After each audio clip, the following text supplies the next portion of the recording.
तो last lecture में हम लोगों ने कहा कंसंट्रेशन टर्म्स पढ़ लिए थे। अब आइए चलते हैं आगे चैप्टर में क्या क्या है उसको पढ़ते हैं। तो देखिए चैप्टर का जो मेन टॉपिक है रिलेट करता है इस चैप्टर से, वो है सॉल्युबिलिटी। बेटा हमको अब हमारा चैप्टर जो भी आगे प्रोसीड करेगा वो सॉल्युबिलिटी के ऊपर ही प्रोसीड करेगा, मतलब पूरा चैप्टर इसी में लगभग 80% चैप्टर इसी टॉपिक में खत्म हो जाएगा। तो आइए चलिए स्टार्ट करते हैं, सॉल्युबिलिटी को समझते हैं। तो सबसे पहले अगर मैं आपको बताऊं कि सॉल्युबिलिटी क्या होती है तो समझिएगा किसी एक गिवन अमाउंट में कितना सॉल्यूट को डिजॉल्व किया जा सकता है। कोई भी गिवन अमाउंट आपके पास सॉल्वेंट का है, मान लीजिए ये आपके पास कोई एक सॉल्वेंट भरा हुआ है इसमें, ठीक बेटा, यहाँ पे कोई एक सॉल्वेंट भरा हुआ है। ये सॉल्वेंट मान सकते हैं, मान लीजिए ये भरा है कितना 100 ग्राम यहाँ पर आपके पास सॉल्वेंट है। अब इसमें आप लोगों ने क्या किया, इसमें आप लोगों ने 10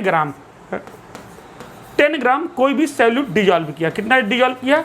10 ग्राम कोई सॉल्यूट डिजॉल्व किया और वो पूरा सॉल्यूट 10 ग्राम में क्या हो गया, डिजॉल्व हो गया।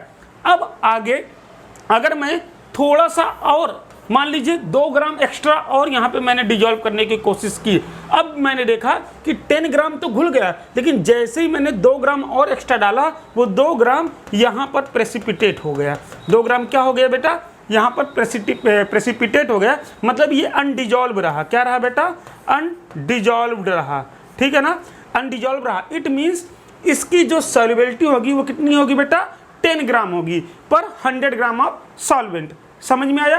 मतलब 100 ग्राम में सिर्फ और सिर्फ 10 ग्राम ही ये सॉल्यूट को डिजॉल्व कर सकता है, उसके आगे सॉल्यूट को डिजॉल्व नहीं कर सकता है। तो इसी को क्या बोलते हैं बेटा, सॉल्युबिलिटी बोलते हैं। अब ये एक्चुअली 10 ग्राम घोल रहे हैं, मास है ना ये, तो इसको क्या कहते हैं बेटा, इसको बोलते हैं ग्राम सॉल्युबिलिटी। क्या बोलते हैं बेटा? ग्राम सॉल्युबिलिटी, ठीक। अब अगर इसी को तुम लोग ग्राम को कन्वर्ट कर लो मोल में, मान लेते हैं, मान लीजिए यहाँ पर क्या है, मान लीजिए यहाँ पे 10 मोल कोई चीज घुल रही है इसमें, तो ये क्या कहलाने लगेगी, ये कहलाने लगेगी मोलर सॉल्युबिलिटी। क्या कहलाएगी बेटा? Molar solubility. सॉल्युबिलिटी का कहानी समझ में आई? तो क्या है सॉल्युबिलिटी देखते हैं। Solubility of a substance express the maximum amount of it which can be dissolved in a specific amount of solvent. यहाँ पे स्पेसिफिक अमाउंट का सॉल्वेंट 100 ग्राम लिया था, इसमें हमने 10 ग्राम सॉल्यूट को डिजॉल्व किया, घुल गया, फिर एक्स्ट्रा जब 2 ग्राम डिजॉल्व किया तो यहाँ पे अनडिजॉल्व रहा। या इसका मतलब क्या है कि ये 10 ग्राम सॉल्वेंट क्या कर सकता है, सिर्फ 10 ग्राम सॉल्यूट को डिजॉल्व कर सकता है। तो इसकी सॉल्युबिलिटी कितनी हो जाएगी बेटा, 10 ग्राम सॉल्यूट प्लस क्या हो जाएगी इसकी सॉल्युबिलिटी, 10 ग्राम सॉल्यूट। क्लियर है कहानी, समझ में आ गई? तो चलिए बात करते हैं आगे। जिस समय ये घुलता है उस समय क्या होता है, देखो बेटा, सॉल्यूट प्लस सॉल्वेंट क्या देते हैं बेटा, सॉल्यूशन देते हैं। सॉल्यूट प्लस सॉल्वेंट क्या देते हैं, सॉल्यूशन देते हैं। तो समझिएगा एक कहानी और यहाँ पर कि जैसे मान लीजिए हमारे पास यहाँ पर सॉल्वेंट कोई BB सॉल्वेंट है, ठीक। अब हम लोग यहाँ पे क्या करते हैं, हम लोग यहाँ पे कोई AA सॉल्यूट क्या करते हैं, इसमें डिजॉल्व करते हैं। तो होगा क्या बेटा, होगा यहाँ पे ये कि जैसे इसको हम लोग डालेंगे तो यहाँ पर इसके अंदर आपके क्या क्या रहेंगे बेटा, B और B भी आपस में देखो ब्रेक होंगे और A और A भी आपस में ब्रेक होंगे। तो यहाँ पे A ऐसे होंगे और B ऐसे होंगे, ठीक बेटा। इस प्रकार से B और A के मॉलिक्यूल रहेंगे। तो होगा क्या, यहाँ पर जब ये डिजॉल्व होगा तो क्या होगा, यहाँ पर A B आपस में जुड़ जाएंगे, A B आपस में जुड़ जाएंगे। लेकिन ये भी हो सकता है फिर से आपके B और B ही आपस में जुड़ जाएं और A ही आपस में क्या हो जाए बेटा, जुड़ जाएं। समझ में आया ना? तो देखिए इन दोनों प्रोसेस को क्या कहते हैं, जब A और B आपस में जुड़ेंगे तो इसको क्या बोलते हैं बेटा, इसको बोलते हैं डिसोल्यूशन। क्या बोलते हैं, डिसोल्यूशन। और अगर फिर से A आपस में ही जुड़ जाए या B और B आपस में ही जुड़ जाए, इस वाले प्रोसेस को क्या कहते हैं, क्रिस्टलाइजेशन कहते हैं। क्या बोलते हैं बेटा, क्रिस्टलाइजेशन बोलते हैं। तो ठीक है, तो देखिए AA solute BB solvent gives solution AB हमको मिल जाता है, ठीक। अब आप लोग कहेंगे कि सर AA क्यों आपस में जुड़ जाएंगे, B और B आपस में क्यों जुड़ जाएंगे? वो जुड़ते इसलिए हैं बेटा, उसकी कहानी भी थोड़ा सा आप लोग समझिए। जैसे कि मेरे पास ये 100 ग्राम था, क्या था, 100 ग्राम था। अब जैसे ही मैंने यहाँ पे मान लीजिए 10 ग्राम AA को डाला तो 10 ग्राम AA तो पूरा का पूरा डिजॉल्व हो गया, मतलब कहने का 10 ग्राम AA पूरा AB बन गया। लेकिन जैसे ही एक्स्ट्रा मैंने क्या किया, एक्स्ट्रा मैंने 2 ग्राम और आपका A और A डाल दिया, 2 ग्राम A और A और डाल दिया, तो उस कंडीशन में क्या होगा, उस कंडीशन में इसके अंदर जो ये 10 ग्राम घुला था ना, वो क्या होगा, क्रिस्टलाइज होगा, और ये नया 2 ग्राम क्या हो जाएगा, डिजॉल्व हो जाएगा। कहानी समझिए ध्यान से, बहुत इंपॉर्टेंट चीज़ है। जैसे ही यहाँ पे मैंने क्या किया, 10 ग्राम इसको डिजॉल्व कर दिया, पूरा पूरा डिजॉल्व हो गया। अब एक्स्ट्रा नया 2 ग्राम मैं इसमें आया डिजॉल्व करने, तो ये नया 2 ग्राम तो इसमें डिजॉल्व हो जाएगा, लेकिन इसके अंदर जो ऑलरेडी 10 ग्राम घुला था वो क्या होगा, फिर से क्रिस्टलाइज हो जाएगा, मतलब फिर से वो AB से क्या बन जाएगा, AA बन जाएगा। तो इसी प्रोसेस को क्या बोलते हैं बेटा, क्रिस्टलाइजेशन बोलते हैं। ठीक है, मतलब जो सॉल्युबिलिटी होती है बेटा, वो क्या होती है, वो डायनेमिक प्रोसेस होती है। कौन सी प्रोसेस होती है, डायनेमिक प्रोसेस होती है। लगातार इसमें सॉल्यूट घुलता रहेगा, लेकिन एक फिक्स अमाउंट के सॉल्यूट से ज़्यादा इसमें और सॉल्यूट अधिक नहीं घुल सकता है। लेकिन मैं क्या बोल रहा हूँ, लगातार सॉल्यूट घुलता रहेगा। ये तो दोनों तरह की बातें हो गई, यस दोनों तरह की बातें होती हैं। होता क्या है, 10 ग्राम तो इसमें पूरा पूरा घुल जाएगा, लेकिन जब एक्स्ट्रा 2 ग्राम मैं घोलूंगा तो ये नया वाला 2 ग्राम भी घुल जाएगा, लेकिन इसमें ऑलरेडी जो घुला हुआ था 10 ग्राम का, उसका 2 ग्राम क्रिस्टलाइज हो जाएगा, उसका 2 ग्राम क्या हो जाएगा, क्रिस्टलाइज हो जाएगा। आप लोग देखते होंगे, आप लोगों ने कोई अगर वाटर लिया, वाटर में 1 चम्मच शक्कर डाला घुल गई, 2 चम्मच शक्कर डाला घुल गई, तीसरी चम्मच शक्कर डाला, अब तुमको उसको जितना घोलते हो तो घुल जाता है। लेकिन आप लोग देखोगे कि जो उसके जो आपका जो वाटर रहेगा उसके बॉटम साइड पे बहुत माइनर छोटे छोटे क्या होते हैं, शक्कर के क्रिस्टल रह जाते हैं, चीनी के क्रिस्टल रह जाते हैं, वो घुलते ही नहीं, चाहे जितना घुमाते रहो घुलते नहीं। तो वो पता क्या होता है, वो जो ऑलरेडी शक्कर घुल गई थी वो फिर से क्रिस्टलाइज होकर नीचे की तरफ आ जाती है। जो नई वाली शक्कर डालते हो, जो नया चम्मच डाला शक्कर का, वो तो घुल गया, लेकिन पुराना वाला फिर से क्रिस्टलाइज हो गया। मतलब इसी तरह यहाँ पे होता है कि 10 ग्राम डाला वो तो घुल गया, लेकिन जैसे ही तुम अगला 2 ग्राम डालोगे, यहाँ पे 2 ग्राम क्या हो जाएगा, प्रेसिपिटेट हो जाएगा। ये 2 ग्राम घुल जाएगा, लेकिन जो पुराना वाला घुला हुआ था वो प्रेसिपिटेट हो जाएगा। फिर और तुम डाल लोगे, 4 ग्राम डाल लोगे तो फिर से 4 ग्राम प्रेसिपिटेट हो जाएगा, जो नया वाला घुल जाएगा। तो ये डायनेमिक इक्विलिब्रियम स्टेब्लिश हो जाता है। क्या होता है, 10 ग्राम से ज़्यादा इसमें फिर घुल नहीं सकता, नया डालोगे तो पुराना क्रिस्टलाइज हो जाएगा। तो इसीलिए हम लोग को ये दोनों प्रोसेस समझना होता है, डिसोल्यूशन किसे कहते हैं और क्रिस्टलाइजेशन किसे कहते हैं। तो जब भी कोई चीज़ को तुम लोग घोलते हो बच्चों, जब भी कोई चीज़ घुलेगी आपस में, तो वहाँ पे क्या होगा बेटा, दोनों टर्म होते हैं, एक डिसोल्यूशन भी होता है और क्रिस्टलाइजेशन भी होता है, दोनों चीज़ें बराबर अमाउंट में होती हैं। ठीक, तो देखो बेटा समझिएगा, इक्विलिब्रियम यहाँ पे क्या होता है, कौन सी स्टेज इक्विलिब्रियम की है, stage is reached when the two process dissolution crystallisation occur at the same rate. मैंने बताया ना आपको, जैसे 10 पहले स्टार्टिंग में क्या हुआ, डिसोल्यूशन हुआ, घुलता गया घुलता गया घुलता गया घुलता गया, एक ऐसा समय आएगा कि अब डिसोल्यूशन रुक जाएगा। अब जैसे ही एक्स्ट्रा सॉल्यूट डालोगे, वो सॉल्यूट तो घुल जाएगा, वो सॉल्यूट अगर घुलेगा तो वो सॉल्यूट का घुलना क्या कहलाएगा, रेट ऑफ डिसोल्यूशन कहलाएगा। लेकिन जितना सॉल्यूट घुलेगा उतना ही सॉल्यूट फिर से क्रिस्टलाइज हो जाएगा, मतलब जो रेट ऑफ डिसोल्यूशन है वो इक्वल हो जाएगा रेट ऑफ क्रिस्टलाइजेशन के। और इस स्टेज को हम लोग क्या कहेंगे, इस स्टेज को हम लोग इक्विलिब्रियम कहेंगे। इक्विलिब्रियम के स्टेज में क्या होगा बेटा, क्या होगा, डिसोल्यूशन और crystallisation occur at the same rate, दोनों ही सेम रेट से क्या होने लगेंगे, अकर होने लगेंगे। जैसे solute plus solvent gives solution होता है, तो इधर डायरेक्शन में जाएगा तो क्या होगा बेटा, डिसोल्यूशन होगा। लेकिन फिर से AB से क्या बनने लगे, AA और BB बनने लगे, इस प्रोसेस को क्या कहेंगे, क्रिस्टलाइजेशन कहेंगे। और rate of dissolution equal to rate of crystallisation होगा कब, जब इक्विलिब्रियम स्टेब्लिश हो जाएगा। तो ये तो हुआ बेटा सॉल्युबिलिटी के बारे में कि आखिर सॉल्युबिलिटी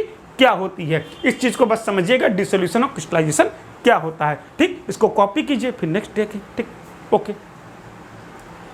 अब आगे बात करते हैं, based on the solubility there are 3 type of solution. Solubility के आधार पर हमारे पास 3 प्रकार के सोल्यूशन होते हैं। देखते हैं, saturated, unsaturated and super saturated solution. ठीक, अब सैचुरेटेड सोल्यूशन क्या होता है, a solution in which no more solute can be dissolve at a given temperature and pressure. ठीक, अब सैचुरेटेड का मतलब क्या होता है, पूरा पेट भर जाना। ठीक, अब मान लीजिए जैसे मैंने यहाँ पर कोई भी चीज़ को ले लिया, अब यहाँ पर क्या किया, स्टार्टिंग में मान लीजिए मैंने एक गिलास आप लोगों ने पानी का लिया, ठीक, पानी में लिया, 1 चम्मच शक्कर डाला, घुल गई, दूसरी चम्मच शक्कर डाला, घुल गई। अब जैसे तीसरी चम्मच शक्कर डाला वो नहीं घुली, तो मतलब 2 शक्कर चम्मच डालने में इसका पेट भर गया। अब ये क्या हो गया, सेचुरेट हो गया। अब भाई मुझको एक भी शक्कर ना दो, मैं 2 चम्मच में सेचुरेट हो गया हूँ। तो इस वाले सॉल्यूशन को क्या बोलते हैं, सेचुरेटेड सॉल्यूशन बोलते हैं। समझ में आया। अगला है अनसेचुरेटेड सॉल्यूशन। क्या है बेटा, अनसेचुरेटेड सॉल्यूशन।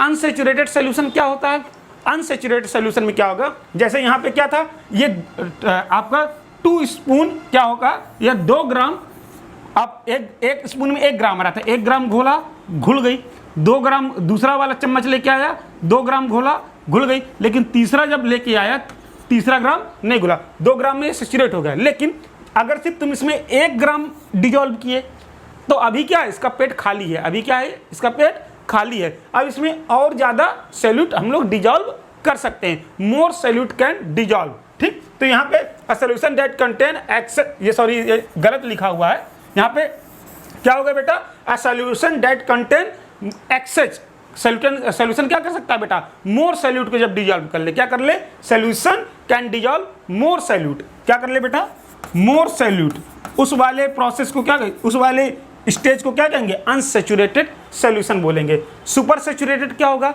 अब देखो इसमें 3 ग्राम तो घुल गया, यहाँ पे 2 ग्राम तो इसका घुल गया, 2 ग्राम में ये क्या है, फुल सेचुरेट है। लेकिन अब तुमने किसी तरीके से दबाव आके इसमें 3 ग्राम और घोल दिया, तो ये क्या हो जाएगा, सुपर सेचुरेटेड हो जाएगा। सिंपल सी कहानी समझो भाई, आप लोग गए किसी भी जगह निमंत्रण में खाना खाने, आपने क्या किया, बिल्कुल अच्छे से दबा के खाना खा लिया, ठीक, आपका पेट पूरा फुल हो गया। जब पेट पूरा फुल हो गया तो आप क्या हो गए, सेचुरेट हो गए। लेकिन अब क्या आ गया, अब खाने के बाद उन लोगों ने आपके क्या, रसगुल्ले आ गए। अब जब रसगुल्ले आ गए, अब क्या, पेट तो पूरा भरा है लेकिन फिर भी रसगुल्ला तो खाना है, तो किसी तरीके से रसगुल्ला खा लिए पानी वानी पी के, अब क्या हो गए तुम, सुपर सेचुरेट हो गए ना।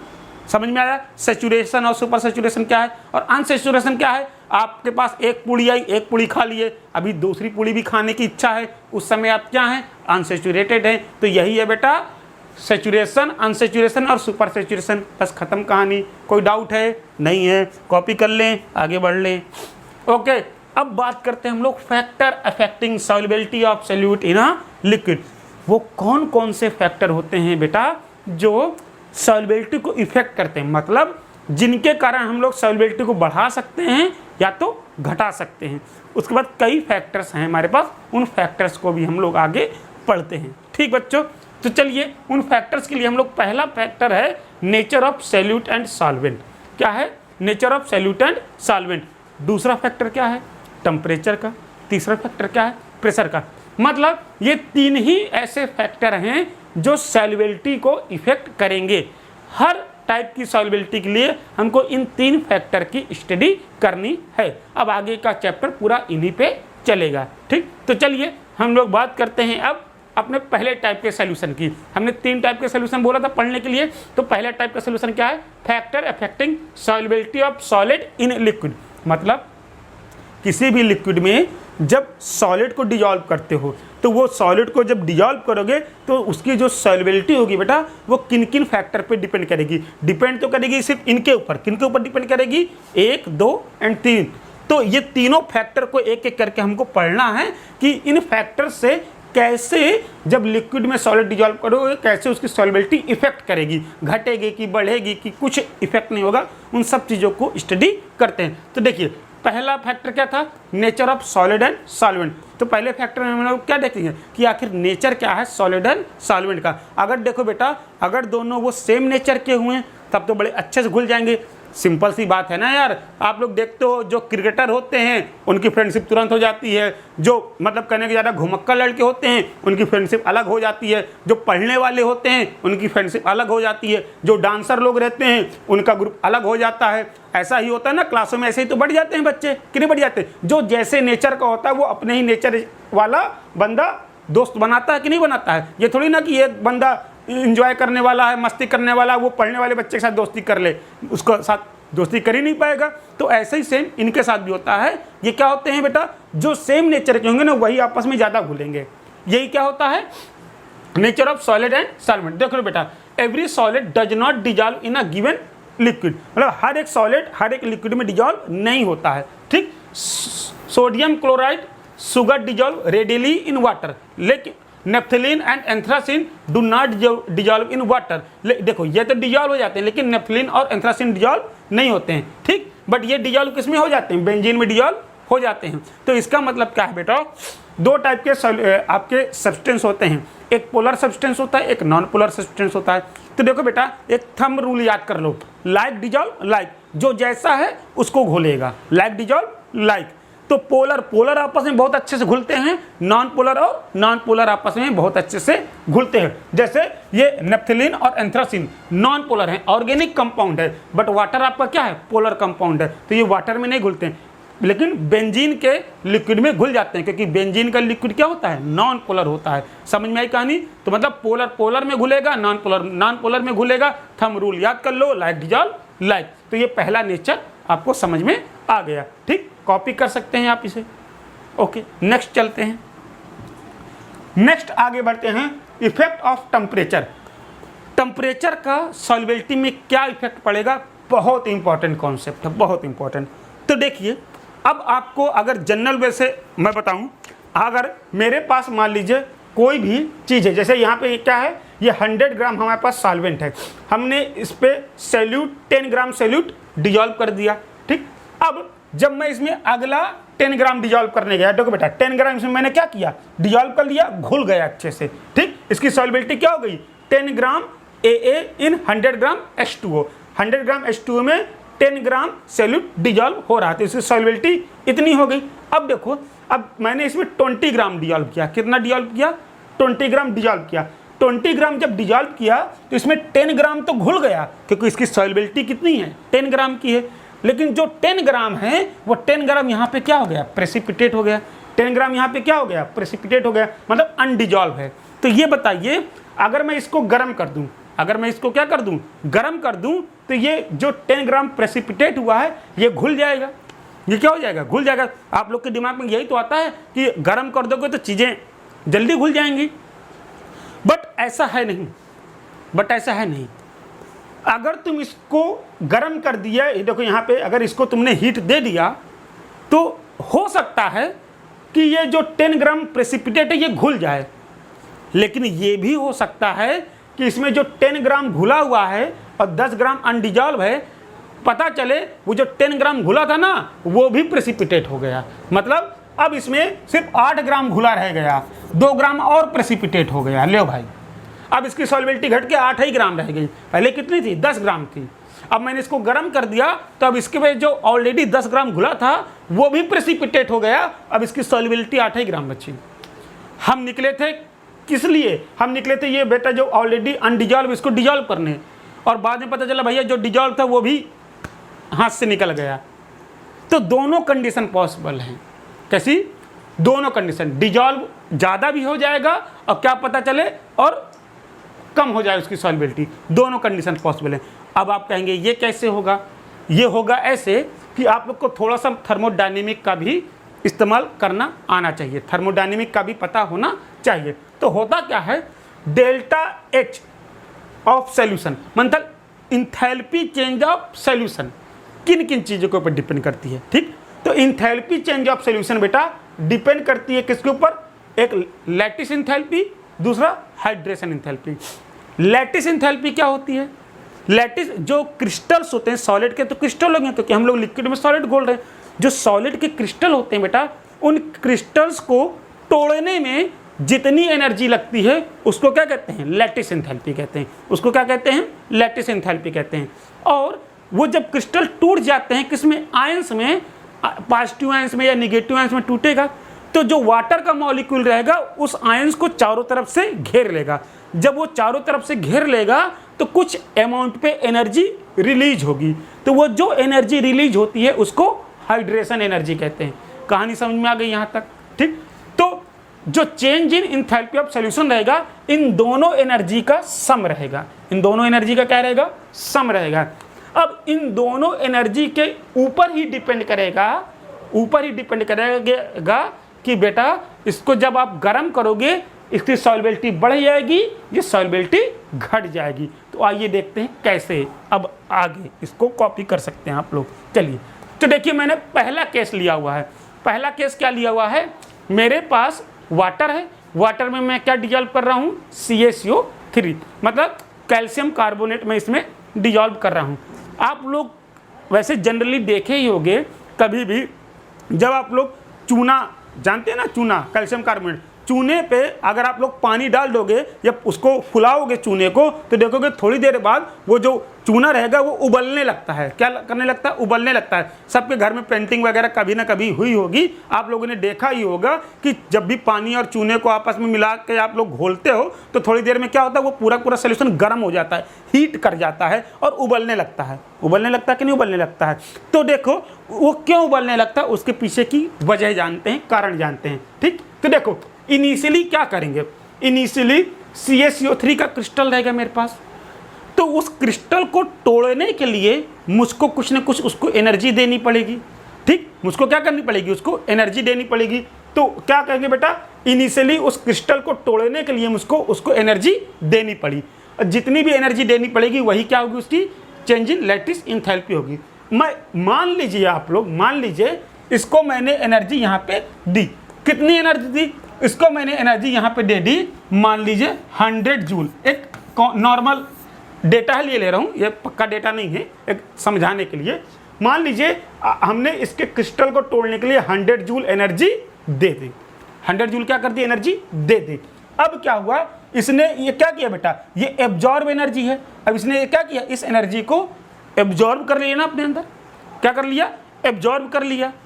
100 जूल एनर्जी एब्जॉर्ब, क्योंकि टूटने में यूज कर लिया, एब्जॉर्ब कर लिया। ठीक, अब देखो जैसे ये टूटा, Ca+2 और CO3 में टूट गया। अब क्या हुआ, अब जैसे ये Ca+2 आया, ये CO3 आया, वाटर के मॉलिक्यूल ने इसको क्या किया, चारों तरफ से घेर लिया।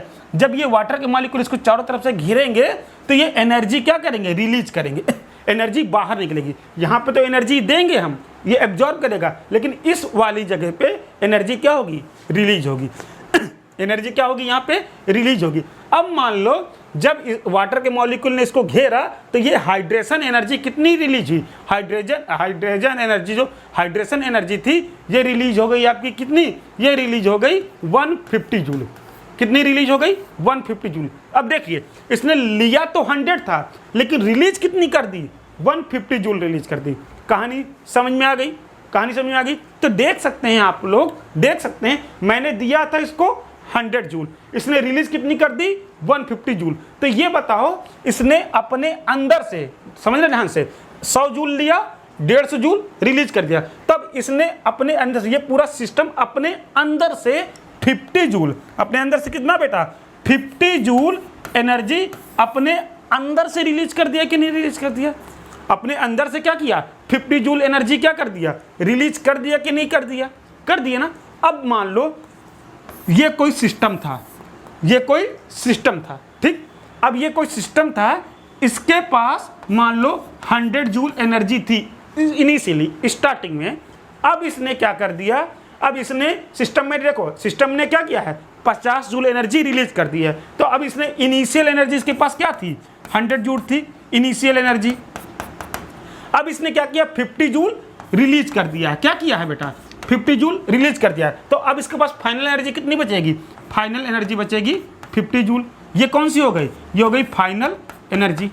तो अब बताओ चेंज इन एंथैल्पी क्या आएगी सोल्यूशन की, डेल्टा एच क्या आएगा, चेंज इन एनर्जी। देखो फाइनल माइनस इनिशियल करेंगे ना करेंगे, फाइनल कितना है 50, इनिशियल कितना है 100, तो कितना आया, निगेटिव आई, निगेटिव 50 आई कि नहीं आई, निगेटिव 50 आई कि नहीं आई। तो बताओ यहाँ पर निगेटिव 50 आई, इसका मतलब क्या है, निगेटिव 50 आने का मतलब है बेटा, देखो डेल्टा एच ऑफ सोल्यूशन क्या आया, निगेटिव आया। Delta H of solution negative है तो रिएक्शन कौन सी है, एक्सोथर्मिक है। रिएक्शन कौन सी है, एक्सोथर्मिक है। एक्सोथर्मिक रिएक्शन कौन सी होती है, जिन रिएक्शन में हीट बाहर निकलती है। जिन रिएक्शन में क्या होता है बेटा, हीट बाहर निकलती है। तो देख सकते हैं आप लोग, आप ये बताओ जब ऑलरेडी वो क्या कर रहा है, वो रिएक्शन ऑलरेडी क्या कर रही है, हीट को बाहर निकाल रही है। हीट को क्या कर रही है कि मुझसे हीट ले जाओ, तो मैं और ज़्यादा चूने को घोलूंगी, मुझसे हीट ले जाओ। समझ में आया कि नहीं? अब ये बताओ, वो जब ऑलरेडी बेटा हीट निकाल रही है और तुम उसको उल्टा और हीट देने लग गए तो क्या होगा? वो कह रही है कि जितनी हीट मुझसे निकलेगी उतना ज़्यादा मैं चूने घोलूंगी, और तुम और उसको हीट देने लग गए। जब उसको तुम और हीट देने लग जाओगे तो बेटा उसकी सॉल्युबिलिटी और घट ना जाएगी? भाई वो तो हीट निकालने की कोशिश कर रही है, तुम उल्टा उसको हीट दिए दे रहे हो, उल्टा काम नहीं कर रहे हो। तो बताओ इस कंडीशन में टेम्परेचर बढ़ाओगे तो सॉल्युबिलिटी घटेगी नहीं क्या? टेम्परेचर बढ़ाओगे तो सॉल्युबिलिटी घटेगी नहीं? घटेगी सॉल्युबिलिटी। तो समझ में आया? तो ओवरऑल कंक्लूजन क्या निकला? कंक्लूजन ये निकला कि जब भी हम लोग किसी ऐसी चीज को घोलें जहां पर एक्सोथर्मिक रिएक्शन हो रही हो, कौन सी रिएक्शन हो रही हो? एक्सोथर्मिक रिएक्शन हो रही हो, मतलब उसमें हीट बाहर निकले, सॉल्यूशन से हीट क्या निकले, बाहर निकले, तो उस समय टेम्परेचर बढ़ाने पे सॉल्युबिलिटी क्या होती है और घट जाती है। सॉल्युबिलिटी बढ़ती नहीं और क्या हो जाती है, घट जाती है। तो इस समय हमको टेम्परेचर नहीं बढ़ाना चाहिए और कोशिश क्या करना चाहिए, टेम्परेचर को कम करना चाहिए। किसके लिए? सॉल्युबिलिटी को बढ़ाने के लिए। पूरा केस समझ में आ गया? आई कहानी समझ में कि नहीं आई कहानी समझ? अब केस 2 देखते हैं, इसको कॉपी कर सकते हो आप लोग, समझ सकते हो थर्मोडायनेमिक्स से। ठीक, अब केस 2 देखते हैं, समझते हैं।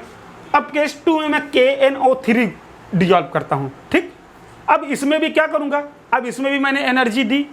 पहला क्या काम किया, पहले इसका क्रिस्टल तोड़ने के लिए। अब इसका क्रिस्टल तोड़ने के लिए मान लीजिए मैंने इसको 100 जूल क्या की, 100 जूल एनर्जी दे दी। ठीक, अब इसका क्रिस्टल टूट गया, ये लो भाई। अब जब इसका क्रिस्टल टूट गया तो इसने क्या किया, अब एनर्जी रिलीज करेगी।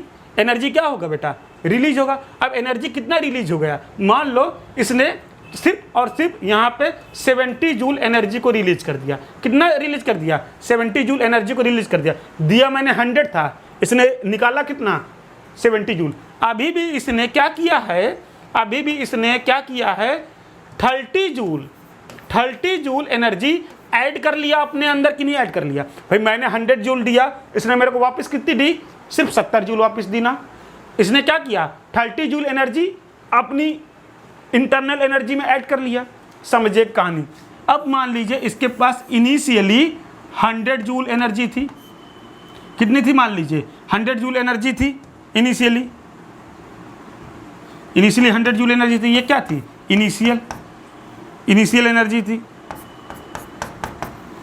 अब इसने क्या किया, ये 30 जूल और ऐड कर ली। भाई मैंने 100 दिया, इसने 70 बस मुझको वापस दिया। 30 जूल मेरी कहाँ गई, इसने ऐड कर लिया ना, इसने ऐड कर लिया ना 30 जूल। अब फाइनल क्या हो जाएगी, फाइनल क्या हो जाएगी, फाइनल क्या हो जाएगी, फाइनल एनर्जी 130 जूल हो गई ना। अब चेंज इन एनर्जी निकालो, फाइनल माइनस इनिशियल। अब कितना आ गया बेटा, 130 माइनस 100, तो पॉजिटिव 30 आई कि नहीं आई, प्लस का 30 जूल आ गया कि नहीं आ गया। तो मतलब इसने क्या किया, एनर्जी को एब्जॉर्ब किया। इस वाले प्रोसेस में क्या हुआ, एनर्जी एब्जॉर्ब हुई। एनर्जी एब्जॉर्ब हुई मतलब ये क्या करता है, ये हीट को एब्जॉर्ब कर रहा है। तो इस कंडीशन में क्या होगा, ये कहता है भाई कि मुझको हीट और दो बाहर से, है मुझको जितनी हीट तुम दोगे मैं उतना ज़्यादा क्या करूँगा, उतनी तेज रिएक्शन करूँगा। तो मतलब जितनी तेज रिएक्शन करेगा उतना ज़्यादा घोलेगा कि नहीं घोलेगा। तो यहाँ पे ये क्या है बेटा, समझो ध्यान से। ठीक, salute plus solvent plus heat solution बना रहे ना। इस चीज को देखो, जहां पे सॉल्यूट प्लस सॉल्वेंट को हीट की जरूरत पड़े सॉल्यूशन बनाने के लिए, वहां पे क्या होगा, चेंज इन एंथैल्पी क्या रहेगी सॉल्यूशन की, पॉजिटिव रहेगी। और यहाँ पे जहाँ पे ये पॉजिटिव है वो क्या है, रिएक्शन एंडोथर्मिक है। एंडोथर्मिक में हीट को एब्जॉर्ब कर रहा है, हीट को क्या कर रहा है, एब्जॉर्ब कर रहा है। मतलब इसको हीट चाहिए, इसको हीट क्या है, चाहिए। तो हेंस अगर यहाँ पे ये तो मांग रहा है ना हीट, इसका टेम्परेचर बढ़ा दोगे तो सॉल्युबिलिटी बढ़ जाएगी अपने आप की नहीं बढ़ जाएगी, सॉल्युबिलिटी अपने आप इंक्रीज कर जाएगी कि नहीं कर जाएगी। तो बताओ दोनों कंडीशन पॉसिबल हैं। जब भी किसी सॉलिड को लिक्विड में डिजॉल्व करोगे तो टेम्परेचर उसमें क्या इफेक्ट करेगा, टेम्परेचर उसकी सॉल्युबिलिटी बढ़ा भी सकता है, टेम्परेचर उसकी सॉल्युबिलिटी घटा भी सकता है। डिपेंड करेगा कि रिएक्शन एक्सोथर्मिक है कि रिएक्शन एंडोथर्मिक है। समझ में आया? अगर रिएक्शन एक्सोथर्मिक है मतलब ऑलरेडी हीट बाहर निकल रही है, तो अगर और उसको हीट दोगे तो वो सॉल्युबिलिटी को घटा देगा।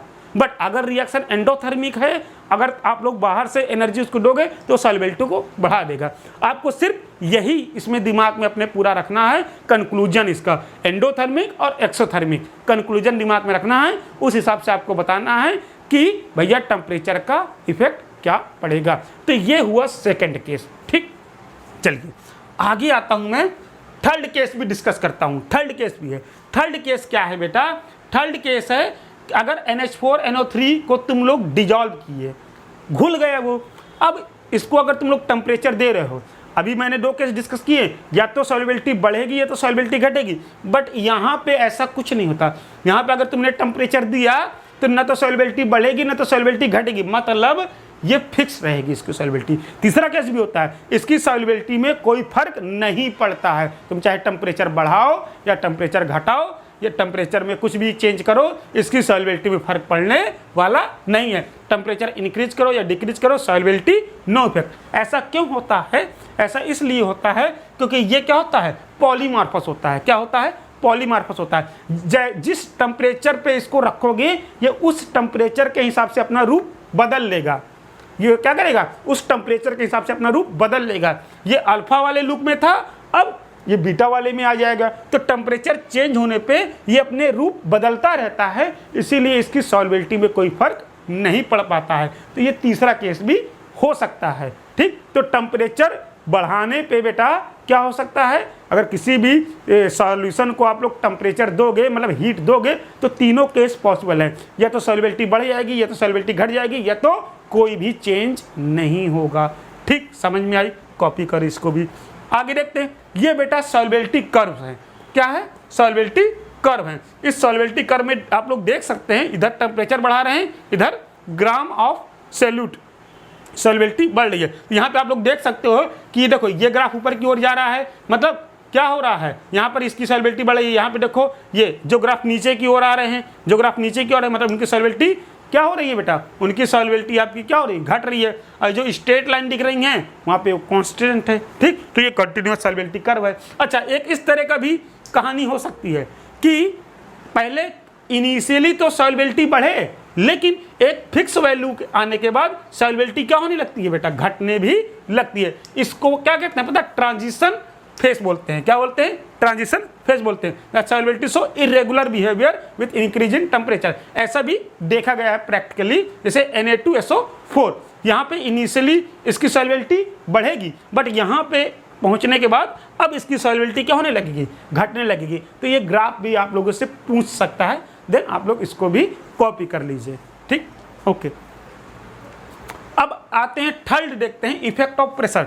प्रेशर का क्या इफेक्ट पड़ेगा? तो बेटा जो लिक्विड और सॉलिड होता है वो इनकम्प्रेसिबल होता है। क्या होता है? इनकम्प्रेसिबल होता है, इसीलिए यहाँ पर प्रेशर का कोई फर्क नहीं पड़ता है। प्रेशर आप चेंज करेंगे तब उसकी सॉल्युबिलिटी में कोई इफेक्ट देखने को आपको नहीं मिलेगा। रीजन आपको सिर्फ बताना है, इनकम्प्रेसिबल। रीजन क्या है इसका? इनकम्प्रेसिबल है। ठीक, ये तो आप लोगों ने सीखा। क्या सीखा बेटा? कि जब भी लिक्विड को सॉलिड में डिजॉल्व करेंगे तो किस प्रकार से ये तीनों फैक्टर उसमें इफेक्ट डालेंगे। अब आइए देखते हैं नेक्स्ट हमारे पास क्या है? Solubility of gas in liquid. अब अभी तो हम लोग ने लिक्विड में सॉलिड घोला तो देखा क्या इफेक्ट पड़ा। अब हम लोग लिक्विड में गैस को डिजॉल्व करेंगे और देखेंगे क्या इफेक्ट पड़ रहा है। तो सबसे पहले तो हम ये जानते हैं बेटा कि गैस का लिक्विड में घुलना कितना बड़ा इम्पोर्टेंट रखता है अपने आप में। देखिए, gas dissolve in liquid to form homogeneous solution. Liquid में गैसेस डिजॉल्व होकर के होमोजीनियस सॉल्यूशन बनाती हैं, और इसी की वजह से ये पूरी की पूरी एक्वेटिक लाइफ है बेटा। समुद्र के अंदर जो भी आपके जीव जंतु रहते हैं, एनिमल्स रहते हैं, ठीक, तो वो क्या करते हैं? समुद्र के पानी पे घुली हुई जो ऑक्सीजन होती है ना बेटा, वहीं से क्या करते हैं बेटा? सांस लेते हैं। वहीं से क्या लेते हैं? सांस लेते हैं। अगर पानी में ऑक्सीजन ना घुल पाती तो समुद्री लाइफ ना होती। तो देखिएगा, the natural water contains dissolve oxygen in which बेटा vital in sustaining all aquatic lives in lakes, river and sea. The solubility of gas in a particular liquid may be expressed as the, कैसे solubility को express करते हैं?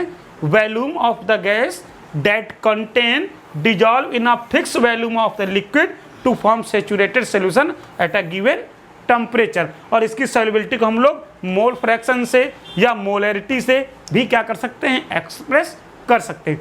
तो अब आइए देखते हैं कि वो कौन कौन से फैक्टर हैं जो गैस की सॉल्युबिलिटी को इफेक्ट डालेंगे जब लिक्विड में होगी। ठीक, तो देखते हैं पहला factor, the nature of the solute and solvent. आपको मैंने अभी सॉलिड और लिक्विड का जब सॉल्यूशन बनाया वहाँ पर भी बताया था, सेम चीज़ यहाँ पर भी, वहाँ पर भी यही होता है, like dissolve like thumb rule लगता है, यहाँ पर भी क्या लगता है, लाइक डिजॉल्व लाइक का थंब रूल लगता है। ठीक, मतलब जो पोलर होंगे वो ज़्यादा घुलेंगे, पोलर पोलर में घुलेगा, नॉन पोलर पोलर में घुलेगा। देखिए जैसे मैं बात करूँ यहाँ पर, the solubility of different gases in the same solvent varies considerably. कैसे कंसिडरेबली हो करेगा, देखो जैसे NH3, यहाँ पे N2, H2O2, हीलियम, ये सारी गैस क्या होती हैं, स्मॉल एक्सटेंट में घुली होती हैं। लेकिन अगर वहीं पर तुम लोग वाटर पे NH3 डिजॉल्व करो या HCl डिजॉल्व करो, ये लार्ज एक्सटेंट में घुल जाएंगी। रीजन क्या है, ये दोनों की दोनों क्या होती हैं, पोलर होती हैं। क्या होती हैं बेटा, पोलर। पोलर समझते हैं, जैसे ये HCl है, यहाँ पे Cl की जो इलेक्ट्रोनेगेटिविटी होती है बहुत होती है, तो ये पार्शली निगेटिव, ये पार्शली पॉजिटिव, तो ये क्या होता है, दिस इज द पोलर। ये क्या होता है, पोलर। यहाँ पे ये बॉन्ड पेयर इलेक्ट्रॉन होता है ना, इसकी तरफ थोड़ा सा डिस्प्लेस हो जाता है, तो ये क्या बन जाता है, जो HCl होता है वो बेटा पोलर कंपाउंड बन जाता है। ये पार्शली निगेटिव और ये पार्शली पॉजिटिव, समझ में आया। और ये जो वाटर होता है ना हमारा, वाटर भी पोलर होता है। कैसे वाटर पोलर होता है, आप लोग देख सकते हैं, ये क्या है आपका, वाटर है, ठीक है ना बेटा। ऑक्सीजन की इलेक्ट्रोनेगेटिविटी ज़्यादा होती थी, यहाँ पे पार्शली निगेटिव, ये जो बीच का बॉन्ड का इलेक्ट्रॉन होते हैं ना बेटा, ये इसकी तरफ खिंच जाते हैं, तो इसमें पार्शली निगेटिव, यहाँ पे पार्शली पॉजिटिव, यहाँ पे पार्शली पॉजिटिव, तो ये भी क्या होता है, पोलर होता है। इसलिए पोलर पोलर को घोलता है, तो NH3 और Cl को ये ज़्यादा एक्सटेंट में घोल पाएगा। समझ में आई कहानी। अब आगे मैं बात करूं, अगर बताऊं, the most of soluble gases are those which chemically react with the liquid solvent. अगर जो गैसें लिक्विड के साथ केमिकली रिएक्ट कर सकती हैं ना बेटा, वो ज़्यादा अमाउंट में घुलेंगी। ठीक, okay. The greater solubility of gas in a solvent due to their chemical similarity. मतलब केमिकल सिमिलरिटी मतलब जो भी केमिकल रिएक्शन कर पाएंगी और उनके बीच की जो केमिकल प्रॉपर्टियां सेम रहेंगी, उनके आधार पे हम लोग कह सकते हैं वो गैसें ज़्यादा घुलेंगी। बट फाइनली एक चीज़ याद रखना है, लाइक डिजॉल्व लाइक, समझ में आया। पोलर पोलर के साथ घुलेगा, नॉन पोलर के साथ घुलेगा। यही पहला इफेक्ट हुआ। इसको भी आप लोग कॉपी कर लीजिए। फिर नेक्स्ट देखते हैं। अगला है बेटा टेम्परेचर। क्या है, टेम्परेचर। जब भी तुम किसी भी लिक्विड में गैस को डिजॉल्व करोगे तो टेम्परेचर का क्या रोल रहेगा। तो आप बताइए कि अगर मान लीजिए थोड़ी देर के लिए मैं ये कहूँ कि यहाँ पर मेरे पास क्या था बेटा, लिक्विड था। यहाँ पे क्या है, लिक्विड भरा हुआ है, वाटर भरा हुआ है, ठीक है ना।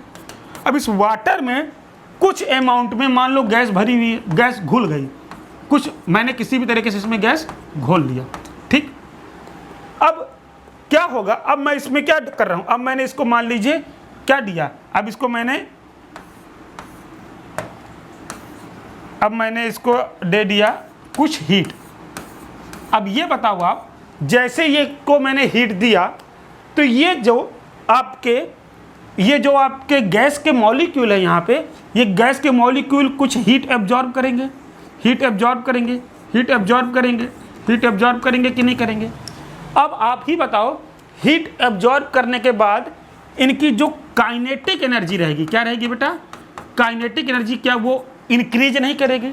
भाई जब भी हीट देते हो किसी भी मॉलिक्यूल को तो उसकी काइनेटिक एनर्जी इंक्रीज करती है। अब जैसे इनकी काइनेटिक एनर्जी इंक्रीज करेगी, इनका रैंडम मोशन इंक्रीज करेगा, और जैसे इनका रैंडम मोशन इंक्रीज करेगा, ये तुरंत स्केप कर करके बाहर की ओर निकलने लगेंगे, कि नहीं निकलने लगेंगे। अब आप खुद दिमाग लगाओ, जैसे मैंने टेम्परेचर दिया वैसे इन मॉलिक्यूल की काइनेटिक एनर्जी इंक्रीज हुई और ये स्केप कर करके कहाँ निकलने लग गए, बाहर की ओर निकलने लग गए। ठीक, तो अब बताओ, अब सॉल्युबिलिटी बढ़ी कि घट गई। अब तो जो ऑलरेडी गैस घुली थी वो भी बाहर निकल गई, वो भी क्या हो गई, बाहर निकल गई। तो सॉल्युबिलिटी बेटा घट गई कि नहीं घट गई। तो टेम्परेचर बढ़ाने पे सॉल्युबिलिटी क्या होती है, घट जाती है। इसको थर्मोडायनेमिकली भी आप लोग प्रूफ कर सकते हो। कैसे प्रूफ कर सकते हैं, अब आप ये देखो, ये जो प्रोसेस होता है बेटा, कौन सा, the solubility of gas decrease with increasing temperature. और ये जो प्रोसेस होता है ना लिक्विड में गैस को डिजोल्व करने का, ये एक्सोथर्मिक प्रोसेस होता है। लिक्विड प्लस गैस को डिजोल्व करोगे तो सॉल्यूशन बनेगा, साथ में हीट क्या होगी, रिलीज होगी। साथ में क्या होगी बेटा, हीट रिलीज होगी। क्यों हीट रिलीज होगी ये बताओ। इनिशियली यहाँ पे क्या है, इनिशियली यहाँ पे मान लीजिए गैस है, ठीक। अब जैसे तुम इस गैस को इसके अंदर डिजोल्व करोगे तो ये गैस खूब रैंडम मोशन इधर उधर खूब कर रही है। इस गैस को पास मॉलिक्यूल ला के इसके अंदर डालोगे, जब इसका रैंडम मोशन घटाओगे तो उसके लिए इसकी एनर्जी कम करनी पड़ेगी।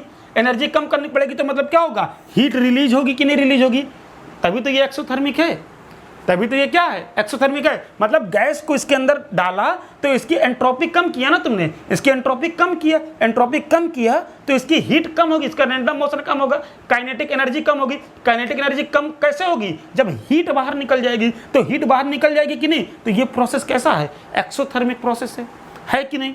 तो देखिएगा थर्मोडायनेमिक क्या कहता है, कौन सी रिएक्शन फिजिबल होती है। अगर इस प्रोसेस के लिए डेल्टा जी की वैल्यू निगेटिव है, डेल्टा जी की वैल्यू क्या है, निगेटिव है। बेटा छोड़ना नहीं बीच में, इसको पूरा समझना।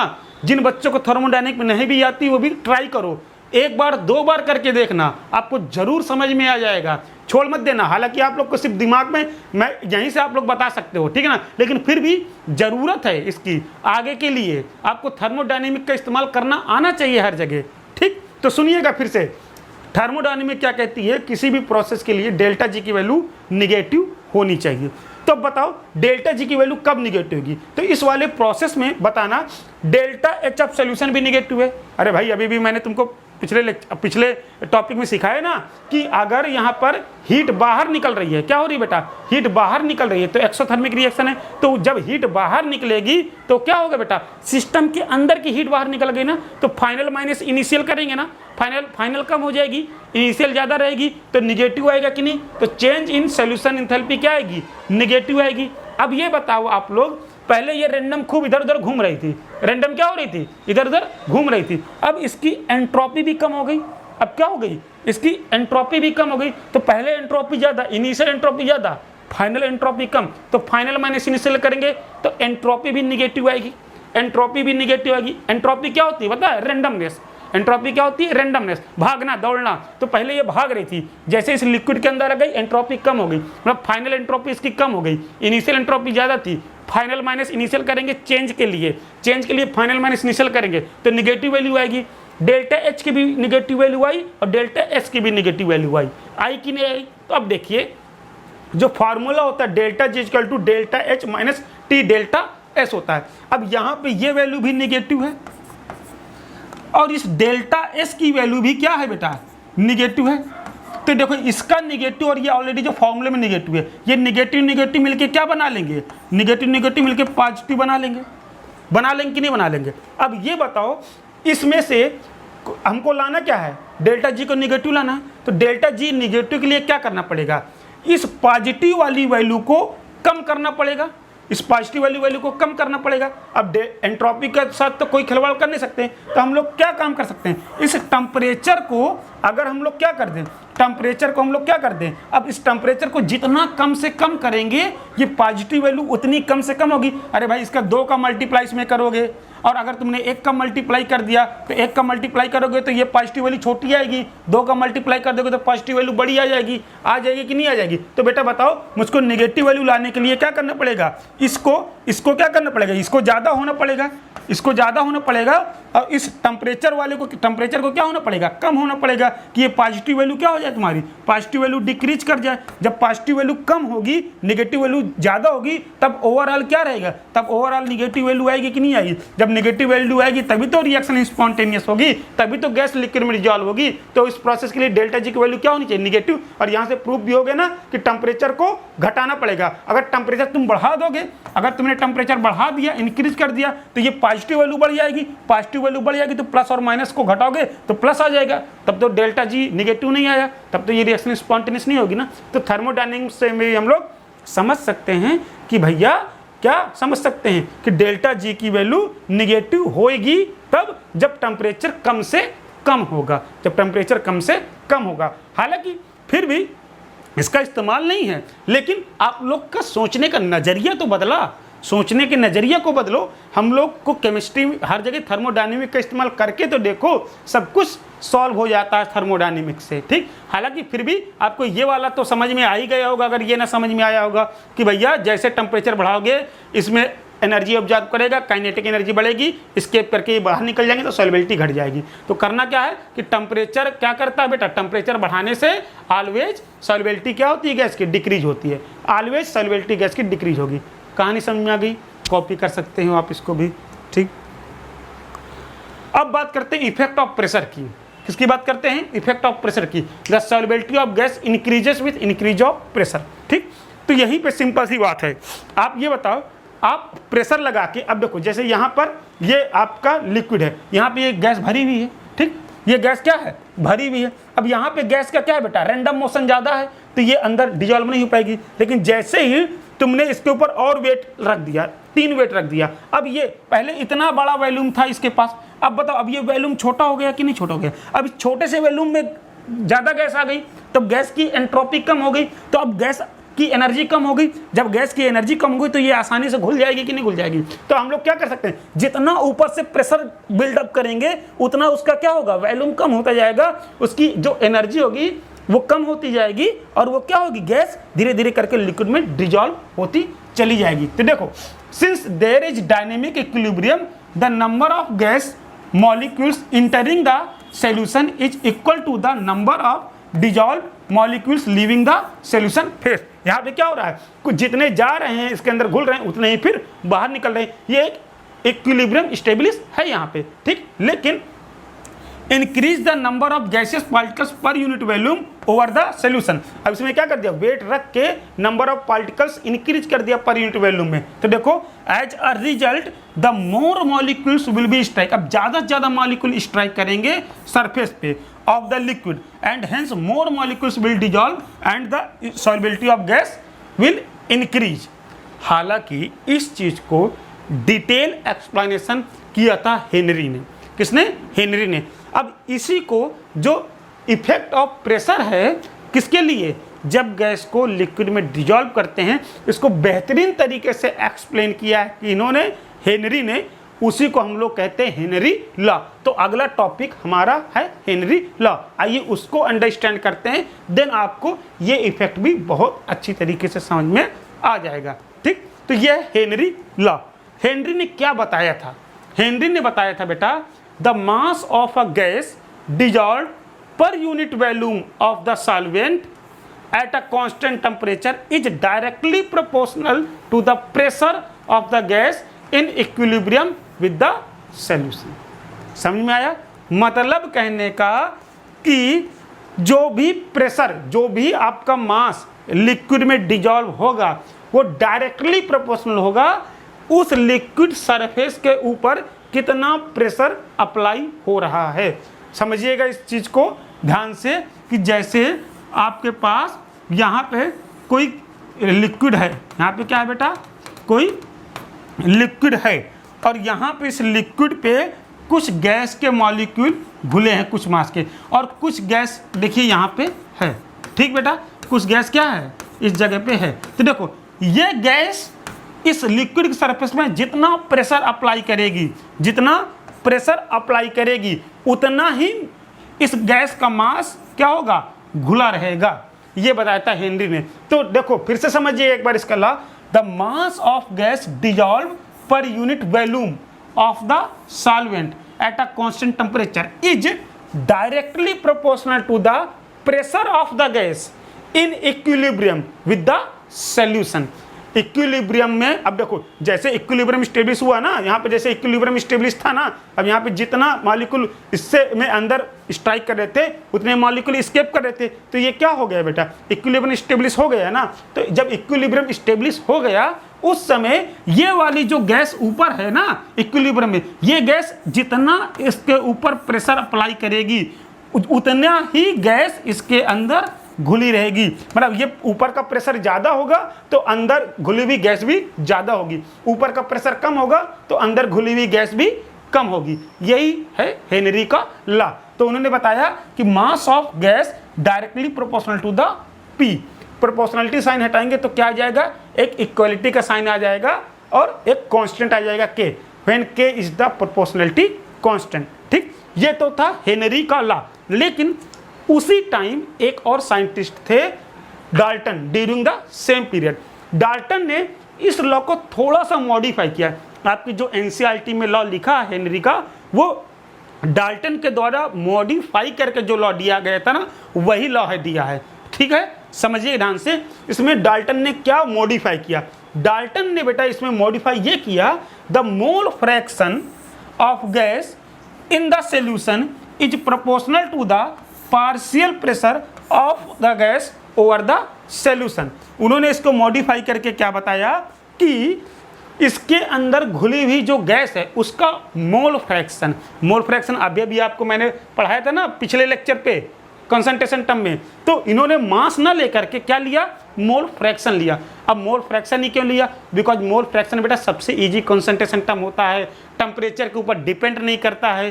ठीक, इसीलिए उन्होंने क्या ले लिया था, मोल फ्रैक्शन लिया। तो उन्होंने बताया कि यहाँ पे ये जो गैस घुली है ना उसका मोल फ्रैक्शन को एक्स से डिनोट करते हैं ना, मोल फ्रैक्शन ऑफ गैस कितना रहेगा। अब इस जो गैस घुली है यही गैस तो ऊपर होगी ना। अब इस गैस का जो पार्शियल प्रेशर है, क्या है बेटा, पार्शियल प्रेशर है नीचे की ओर इस सॉल्यूशन में, ओवर द सॉल्यूशन इस गैस का जो पार्शियल प्रेशर लग रहा है उसी के डायरेक्टली प्रोपोर्शनल होगा घुला हुआ मोल फ्रैक्शन, घुली हुई गैस का मोल फ्रैक्शन। मतलब ये पार्शियल प्रेशर जितना ज्यादा होगा उतना ही मोल फ्रैक्शन यहाँ पे गैस का ज्यादा होगा। ये बताया था किसने, डाल्टन ने। सेम चीज, इसने मास लिया था और प्रेशर बोला था, इसने क्या ले लिया, इसने पार्शियल प्रेशर ले लिया और मोल फ्रैक्शन लिया। पार्शियल प्रेशर का मतलब क्या है, यही गैस जो डिजॉल्व है यही यहाँ पे हो, यही जो डिजॉल्व गैस है यही यहाँ पे हो, और यहाँ पे इसके कारण से क्या लग रहा है, ऊपर से प्रेशर लग रहा है।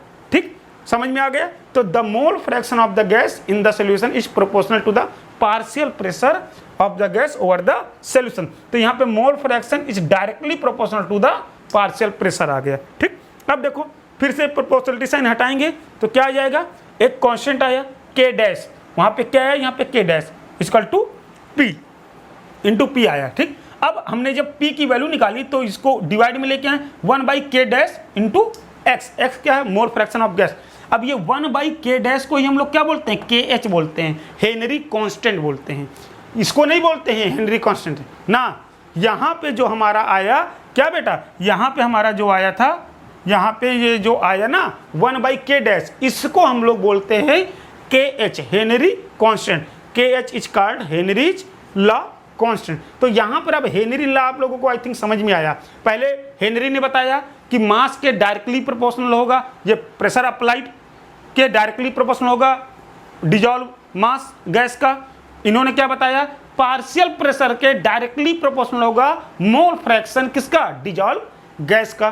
फिर ठीक, इसको उन्होंने सॉल्व किया, 1/k को KH बोला, ये फार्मूला आया P = KHX। ये हेनरी का कांस्टेंट, KH क्या है, हेनरी लॉ कांस्टेंट है। आपकी एनसीईआरटी में यही फार्मूला आपका दिया हुआ है। इसको कॉपी कीजिए, फिर और आगे मैं इसको आपको बताता हूँ, करिए कॉपी।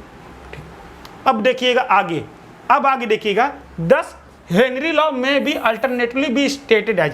फिर हेनरी लॉ को फाइनली जो आपकी एनसीईआरटी में ये डिफिनीशन दी है, क्या है, the partial pressure of the gas in the vapour phase, partial pressure of the gas in the vapour phase is directly proportional to the mole fraction of the gas in solution. देखिए समझिए ध्यान से, ये है और इसके अंदर मान लीजिए कोई लिक्विड भरा हुआ था, और अब इसके अंदर देखो बेटा ये ए गैस है, ए क्या है, गैस के मॉलिक्यूल हैं, और यही गैस के मॉलिक्यूल कहाँ हैं, ऊपर भी हैं, कहाँ हैं, ऊपर भी हैं। ठीक, यही गैस के मॉलिक्यूल क्या हैं, ऊपर भी हैं। तो देखो क्या बोला है, partial pressure of gas the vapour phase. ठीक है, इस वेपर फेस की ये कौन सा फेस है, ये वेपर फेस है, और ये घुली हुई गैस है। तो इस गैस का जो पार्शियल प्रेशर है PA, इस गैस का जो पार्शियल प्रेशर है PA, उसके डायरेक्टली प्रोपोर्शनल होगा क्या, ये जो गैस घुली है उसका मोल फ्रैक्शन XA, मतलब PA directly proportional to the XA। ये है फाइनल इसका लॉ, और यहीं से हम लोग का क्या आ जाता है, फॉर्मूला आ जाता है क्या, PA = KH × XA। ये आपका हेनरी लॉ कांस्टेंट है, सिंपल सी बात है। जो गैस घुली रहेगी उसी गैस का वेपर फेस में पार्शियल प्रेशर कितना है उसके ऊपर डिपेंड करेगी। पार्शियल प्रेशर इधर पे बढ़ाओगे, इसको दबा दोगे, पार्शियल प्रेशर बढ़ जाएगा तो गैस भी ज़्यादा घुल जाएगी। इसको अगर पार्शियल प्रेशर कम कर दोगे तो घुली हुई गैस भी कम हो जाएगी। That's the Henry law. ठीक, अब अगर आप लोग क्या करो, यूनिट ऑफ हेनरी लॉ, अगर हेनरी कांस्टेंट की यूनिट बताओ तो क्या हो जाएगी, एटीएम या बार हो जाएगी। ठीक, समझ में आ गया। ठीक, ओके। क्योंकि मोल फ्रैक्शन की तो यूनिट होती नहीं कोई, तो मोल फ्रैक्शन तो यूनिट लेस होता है, तो इसकी यूनिट जो प्रेशर की यूनिट होगी वही KH की यूनिट हो जाएगी।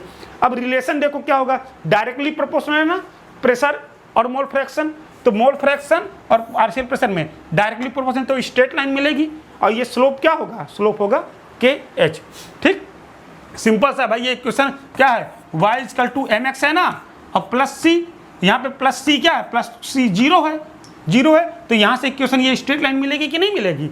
ये y हो गया, ये m क्या है आपका KH, a क्या है आपका XA क्या है आपका मोल फ्रैक्शन, तो y = mx + c से कंपेयर करा के ये आपका इसका लाइन भी मिल जाएगी, क्योंकि y एक्सिस पे कटा इंटरसेप्ट है नहीं, 0 है। ठीक, ओके। इसके बाद हम लोग देखते हैं कैरेक्टरिस्टिक क्या होती है KH की। KH किन किन चीज़ों, हेनरी लॉ कांस्टेंट किन किन चीज़ों के ऊपर डिपेंड करता है। ठीक है, तो KH value depends upon nature of gas and temperature and pressure. Gas के नेचर चेंज होगा तो भी हेनरी लॉ कांस्टेंट का KH की वैल्यू चेंज हो जाएगी, टेम्परेचर चेंज करोगे तो भी चेंज होगा, प्रेशर चेंज करोगे तो भी चेंज होगा। तो देखो, different gases have different KH value eight the same temperature. Same temperature पे अलग अलग गैसें क्या करेंगी बेटा, अलग अलग KH की वैल्यू को शो करेंगी। और सुनिए, एक ही गैस अलग अलग टेम्परेचर पे अलग अलग KH की वैल्यू को शो करेगी। ठीक, okay. Increase the KH eight a given P, decrease the solubility. तो KH वैल्यू को अगर आप लोगों ने क्या किया है बेटा, इंक्रीज किया है, तो सॉल्युबिलिटी क्या होगी, डिक्रीज हो जाएगी। ये बहुत इंपॉर्टेंट है, इसको समझिएगा, इससे रिलेटेड आगे बहुत क्वेश्चन भी आते हैं कि जिस गैस का KH का वैल्यू ज़्यादा होगा वो गैस क्या होगी बेटा, वो गैस कम डिजॉल्व होगी, उसकी सॉल्युबिलिटी क्या होगी, कम होगी। ठीक, okay. Increase the temperature increase KH, दस डिक्रीज द सॉल्युबिलिटी। क्यों ऐसा होता है, क्योंकि बेटा देखो समझ सकते हो कि अगर टेम्परेचर बढ़ाते हैं तो KH की वैल्यू क्या होती है, इंक्रीज होती है। ठीक, अब ये बताओ, टेम्परेचर के बढ़ाने से सॉल्युबिलिटी भी तो घट रही थी ना, अभी पीछे पढ़े ना टेम्परेचर वाले में, टेम्परेचर को बढ़ा रहे थे सॉल्युबिलिटी घट रही थी, और ये टेम्परेचर और KH दोनों डायरेक्टली प्रोपोर्शनल हैं। जब टेम्परेचर बढ़ाने से सॉल्युबिलिटी घटती है तो KH की वैल्यू बढ़ाने से भी तो सॉल्युबिलिटी घटेगी। तो बेटा ये है कैरेक्टरिस्टिक ऑफ KH, इसको भी आप लोग को अच्छे से समझ लेना है और याद कर लेना है, अंडरस्टैंड कर लेना है। कॉपी कीजिए, फिर आगे इसके बारे में हम लोग और समझते हैं, application of Henry law. Okay, copy करिए। अब नेक्स्ट है एप्लीकेशन ऑफ हेनरी लॉ। ये भी बहुत इंपॉर्टेंट है, इससे भी कई क्वेश्चन बोर्ड में पूछे गए हैं। ठीक, तो सबसे पहले तो आपको इसका जो सबसे अच्छा एग्जाम्पल एप्लीकेशन है वो क्या है, कोका कोला की बॉटल। आप लोग कभी भी कोका कोला लेके आओगे और उसको जैसे खोलोगे से आवाज़ निकलती है, वो क्या होती है, उस कोका कोला के अंदर बेटा क्या होती है, गैस डिजॉल्व रहती है। क्या डिजॉल्व रहती है, गैस। जैसे ही आप लोग उसकी कैप खोलते हो वैसे ही ऊपर का प्रेशर क्या होता है, डिक्रीज हो जाता है। तो गैस क्या करेगी, हाई प्रेशर से लो प्रेशर की ओर आने की कोशिश करेगी, तो गैस क्या होती है, बाहर निकल जाती है।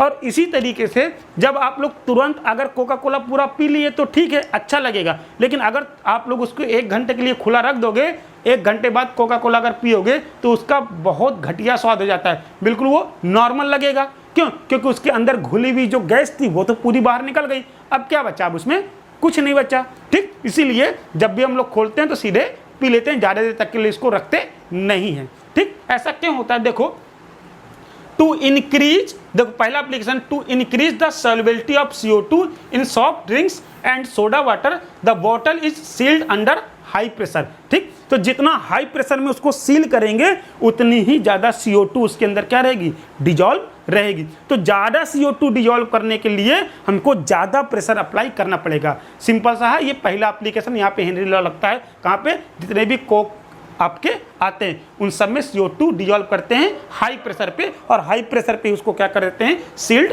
कर देते हैं। दूसरा जो सबसे इंपॉर्टेंट है बेटा वो क्या है, to avoid bends the tanks used by scuba divers are filled with air diluted with helium. ठीक है, 11.7%, 56.2%, 32.1%। मतलब कहने का ये है, जो स्कूबा डाइवर होते हैं ना, स्कूबा डाइवर जानते हो ना, जो पानी के अंदर जाके तैरते हैं, बिल्कुल टॉप फ्लोर, यहाँ पे टॉप है मान लो समुद्र का, समुद्र के बिल्कुल बॉटम में जो चले जाते हैं ना, बॉटम में जा करके रिसर्च वगैरह करते हैं, मतलब जो बॉटम में जाके क्या करते हैं, तैरते हैं। तो वो लोग क्या करते हैं बेटा, एक ऑक्सीजन का सिलेंडर पीछे लेके चलते हैं। तो उस ऑक्सीजन सिलेंडर में वो लोग क्या करते हैं, सिर्फ और सिर्फ ऑक्सीजन नहीं डिजॉल्व करते हैं, वो ऑक्सीजन के साथ साथ बेटा और गैसेस भी डिजॉल्व करते हैं, मेनली हीलियम भी उनके सिलेंडर में डिजॉल्व होती है। अब आप कहोगे सर ऐसा क्यों करते हैं, नीचे तो उनको सिर्फ ऑक्सीजन की ज़रूरत है ना, तो ऑक्सीजन सिलेंडर में सिर्फ ऑक्सीजन घोले रहे हैं, ये बाकी गैसें क्यों घोलते हैं। तो होता क्या है बेटा, जैसे आप लोग देखते हैं कि कोई भी जो सरफेस रहती है, मान लीजिए सरफेस है, ठीक है ना, कहीं भी कोई सरफेस है, हमें कई जगह लिखा रहता है, कहीं भी आप स्टेशन वगैरह में जाएंगे तो आपको क्या लिखा रहेगा कि सी लेवल से इसकी हाइट इतनी है, समुद्र तल से ऊंचाई, ऐसा कई जगह लिखा रहता है। तो देखो समुद्र तल से तल की जो ऊंचाई कितनी मान लेते हैं हम लोग, समुद्र तल की ऊंचाई कुछ ना कुछ होगी, और समुद्र तल की ऊंचाई से अगर कोई चीज़ ऊपर है तो वहाँ पे क्या होगा, वहाँ पे जो प्रेशर होता है ना बेटा, देखो समुद्र तल पे तो प्रेशर सिंपल सा मान लो 1 atm माना गया है। ठीक, एक नॉर्मल हाइट पे जो एटमॉस्फेरिक प्रेशर जो होता है कितना होता है, 1 atm होता है। और जैसे जैसे आप लोग ऊपर जाओगे प्रेशर क्या होता जाएगा, डिक्रीज करता जाता है। ठीक, और जैसे ही समुद्र तल से, समुद्र के लेवल से तुम लोग डाउन आओगे, समुद्र के लेवल से क्या आओगे, डाउन आओगे, जैसे ही समुद्र के लेवल से डाउन आओगे प्रेशर क्या करता है, प्रेशर डिक्रीज करते जाता है, सॉरी प्रेशर क्या करते जाता है बेटा, इंक्रीज करते जाता है। ऊपर की ओर जाएंगे तो प्रेशर डिक्रीज करेगा, लेकिन नीचे की ओर आएंगे तो प्रेशर क्या करेगा, इंक्रीज करेगा। अब सुनिएगा कहानी, जो स्कूबा डाइवर होते हैं वो जो वाटर, जो आपका वाटर है किसका, समुद्र का, समुद्र के वाटर से कहाँ करते हैं, नीचे टॉप सरफेस से नीचे जाते जाएंगे तो प्रेशर बढ़ता जाएगा, प्रेशर बढ़ता जाएगा, प्रेशर बढ़ता जाएगा, प्रेशर बढ़ता जाएगा। अब ये बताओ, अभी भी हेनरी लॉ ने क्या बताया, जितना प्रेशर बढ़ेगा उतनी ज़्यादा गैस डिजॉल्व होगी। ठीक, अब सुनो, अब जैसे ही वो क्या करें, सिर्फ ऑक्सीजन भरी होती है उनके अंदर, तो वो नीचे जाते हैं तो प्रेशर अप्लाई होता, तो उनके ब्लड पे ज़्यादा ऑक्सीजन घुल जाएगी। भाई सॉल्युबिलिटी बढ़ेगी कि नहीं ऑक्सीजन की, जैसे नीचे जाएंगे क्योंकि प्रेशर बढ़ रहा है, तो नीचे की ओर ज़्यादा प्रेशर है तो ज़्यादा ऑक्सीजन घुल गई। अब ज़्यादा ऑक्सीजन घुली है, कोई दिक्कत नहीं, रहने तो ज़्यादा ऑक्सीजन, लेकिन जैसे ही वो ऊपर आए, सरफेस पे आए, सरफेस में तुरंत आएंगे तो प्रेशर डिक्रीज कर जाएगा। और प्रेशर जैसे डिक्रीज करेगा, वो जो घुली हुई ऑक्सीजन है वो तुरंत स्केप करने लगेगी। भाई उतना ही प्रेशर है, तब तक तो वो ऑक्सीजन घुली है, लेकिन जैसे प्रेशर कम हुआ वो बाहर निकलने लगेगी, वो सॉल्युबिलिटी अब कम होने लगेगी, तो वो गैस के क्या बनेंगे, बबल्स बनेंगे। और वो गैस के बबल्स जो होंगे क्या करेंगे बेटा, जो हम लोग की नसें हैं उनको ब्लॉक कर देगा, उनको फोड़ देगा, उनको मतलब करने का खत्म कर देगा। प्रॉब्लम समझ में आई। नीचे गए तो हाई सॉल्युबिलिटी थी, हाई सॉल्युबिलिटी में ज़्यादा ऑक्सीजन घुल गई, ऊपर आए तब जो ऑक्सीजन है वो ब्लड में घुली हुई बाहर निकलेगी। जब बाहर निकलेगी तो क्या करेंगे, बबल्स बनेंगे, जिससे हम लोग के मरने का खतरा बढ़ जाएगा। लेकिन हम लोग जब उसमें हीलियम घोल देते हैं तो जो हीलियम होती है ना बेटा, हीलियम की जो सॉल्युबिलिटी होती है, सुनो बेटा, हीलियम का जो KH होता है ना, KH वो बहुत ज़्यादा होता है, KH बहुत ज़्यादा होता है, तो इसकी सॉल्युबिलिटी बहुत कम होती है। इसकी सॉल्युबिलिटी क्या होती है, बहुत कम होती है। इसीलिए ऑक्सीजन के साथ हम लोग क्या कर देते हैं, हीलियम को डाइल्यूट कर देते हैं। हीलियम के साथ क्या कर देते हैं, ऑक्सीजन और हीलियम को मिक्स कर देते हैं, जिससे कि नीचे जाने में प्रेशर अगर बढ़े भी तो ज़्यादा अमाउंट में गैस ब्लड में डिजॉल्व ना हो, जिससे कि वो ऊपर आए तो कोई प्रॉब्लम ना हो। ये भी समझ में आ गई कहानी। ओके, अब और भी चीज़ें हैं। जब आप लोग क्या करते हो बेटा, जब पहाड़ के ऊपर चढ़ते हो, पहाड़ के जब ऊपर चढ़ते हो तो प्रेशर कम हो जाता है। प्रेशर क्या होता है बेटा, कम हो जाता है। जब प्रेशर कम हो जाएगा तो बताओ आपके ब्लड में ऑक्सीजन कम घुलने लगेगी कि नहीं घुलने लगेगी। अब आप लोग के ब्लड में ऑक्सीजन कम घुलने लगेगी।